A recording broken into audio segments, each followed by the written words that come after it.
Hello, this is Karthika Justin from Rising Wings. ஏசு கிறிஸ்துவின் நாமத்தினால் உங்க எல்லாருக்கும் என்னுடைய வாழ்த்துதலை நான் தெரிவித்துக் கொள்கிறேன். அது மட்டும் இல்லை, இன்னைக்கு மிகவும் கொண்டாடக்கூடிய ஒரு முக்கியமான நாள். உங்க எல்லாருக்கும் என்னுடைய ஈஸ்டர் தின நல்வாழ்த்துக்கள். நம்மளுடைய இயேசு கிறிஸ்து உயிர்த்தெழுந்த நாள். இதை நாம மிகவும் கொண்டாடக்கூடிய ஒரு பெரிய நாள். ஏன்னா அவர் உயிரோட இருக்கிறார், நம்ம கூட இருக்கிறார் என்ற அந்த ஒரு நம்பிக்கையும் தைரியமும் நமக்கு கொடுத்திருக்கிறார்.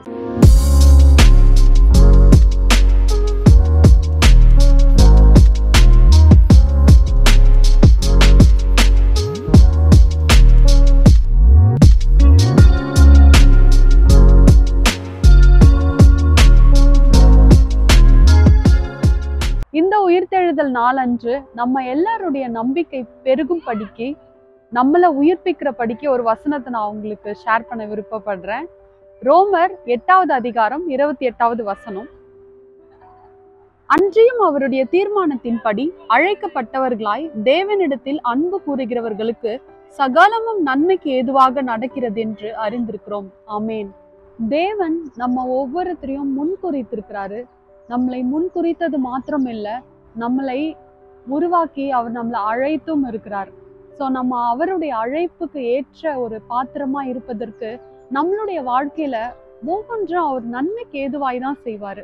நம்ம வாழ்க்கையில ஒரு தீங்கு நமக்கு அது ஒரு தீங்காய் காணப்பட்டாலும் அது அந்த தீங்குல இருந்து நன்மையை கொண்டு வருகிற தேவன் தான் நம்மளுடைய தேவன். இதை குறித்து நான் உங்களுக்கு சின்ன ஒரு எக்ஸாம்பிள் சொல்ல விருப்பப்படல. பைபிள்லயே நமக்கு ஆதியாகமத்துல ஆகாரை பற்றி நம்ம தெரிந்திருக்கிறோம். ஆகார் ஒரு அடிமை பெண்ணா காணப்படுறாங்க. அவங்க சாராயுடைய அந்த ஒரு அவங்களுடைய அந்த லீடர்ஷிப்ல அவங்க இருக்கிறாங்க. அவங்களுக்கு ஒரு துன்பம் வரும்போது சாராயை விட்டு அவங்க ஓடி போறாங்க. அந்த டைம் அவங்க பிரெக்னண்டா இருக்காங்க. ஸோ அவங்க ஓடி போகிற நேரத்துல அவங்க ரொம்ப துவண்டு போய் காணப்படுகிற அந்த வேலையில அவங்களுக்கு ஒரு என்கவுண்டர் ஆண்டவர் வைக்கிறாரு.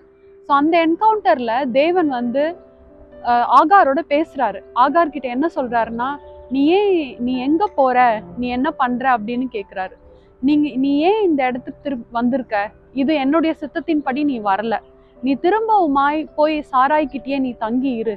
நான் உனக்கு பெரிய பிளான் வச்சிருக்கேன். நான் உன்னை பெரிய ஜாதி ஆக்குவேன்னு சொல்லி அவங்க சந்ததியை பெருக பண்ணுவேன்னு அந்த இடத்துல ஒரு வாக்கு தத்துவம் ஆண்டவர் கொடுக்குறாரு. ஸோ அதே ஆகாருக்கு எப்படி தெரியுதுன்னா, என்னை யாருமே கண்டுக்க இல்லையே அப்படின்னு சொல்லிட்டு அந்த எண்ணம் அவங்கள நீங்கி போய் கர்த்தர் என்னை பார்க்குறாரு, கர்த்தர் என்னை காண்கிற தேவனா இருக்கிறார் என்று அந்த இடத்துல தேவனுக்கு ஒரு பேரும் அவங்க வைக்கிறாங்க. எல் ரோயி அப்படின்னு சொல்றாங்க. அப்படிதாங்க நம்மளுடைய வாழ்க்கையிலையும் எவ்வளோ தீங்கு நம்மளை சுற்றி நடந்தாலும் நமக்கு எல்லாமே தப்பா நடக்குது அப்படின்னு நம்ம நினைச்சிட்டு இருந்தா அந்த இடத்துல நீங்க இப்பொழுது அதுல இருந்து நீங்க வெளியே ஏறுங்க. ஏன்னா அப்படி ஆண்டவர் நம்மளை நடத்தல. நம்ம வாழ்க்கையில் நடக்கிற ஒவ்வொன்றும் நன்மைக்கு எதுவாய் தான் நடக்கிறது. கர்த்தர் நம்மளை பார்த்து கொண்டு இருக்கிறார். ஆகார் எப்படி சொன்னாங்களோ அதே போலதான் எல் ரோயி நம்மளோடு கூட இருக்கிறார். கர்த்தர் நம்மளை காண்கிறார். வேற யாருமே நம்மளை பார்க்கல, விசாரிக்க யாருமே இல்லை, நம்மளுடைய காரியங்களை நடத்துவதற்கோ நமக்கு உதவி செய்வதற்கோ யாருமே இல்லை என்று நம்ம கலங்கி இருக்க தேவையில்லை. எல் ரோயி நம்மளை கண்டு கொண்டு இருக்கிறார். அவர் நம்மோடு கூட இருந்து நமக்கு வைத்திருக்கிற அந்த திட்டங்களை நிறைவேற்றி முடிக்க வல்லவராய் இருக்கிறார். நீங்க கடைசியா பார்த்தீங்கன்னா, கர்த்தர் ஆகாருக்கு வாக்கு தத்தம் பண்ணினபடியே பெரிய அற்புதம் செய்யறாரு. ஆதியாகமம் 25வது அதிகாரத்துல ஆபிரகாம் மரிக்கும் போது ஆபிரகாமை அடக்கம் செய்கிற அந்த பாக்கியம் 2 பெரிய நேஷன்ஸ்க்கு கிடைக்குது. ஒண்ணு சாராய் மூலியமா வந்த ஈசாக்கின் ஜாதியும், இரண்டாவது ஆகார் மூலயமா வந்த இஸ்மவேலும், இருவரும் தான் சேர்ந்து ஆபிரகாமை அடக்கம் செய்யறாங்க. ஸோ அந்த ஒரு பாக்கியம் ஒரு அடிமை பெண்ணாகிய ஆகார் மூலயமா வருகிற சந்ததிக்கு கிடைக்கிறது. ஸோ இதுதான் நம்மளுடைய வாழ்க்கையில் நம்ம எடுத்துக்கொள்ள வேண்டிய காரியம்.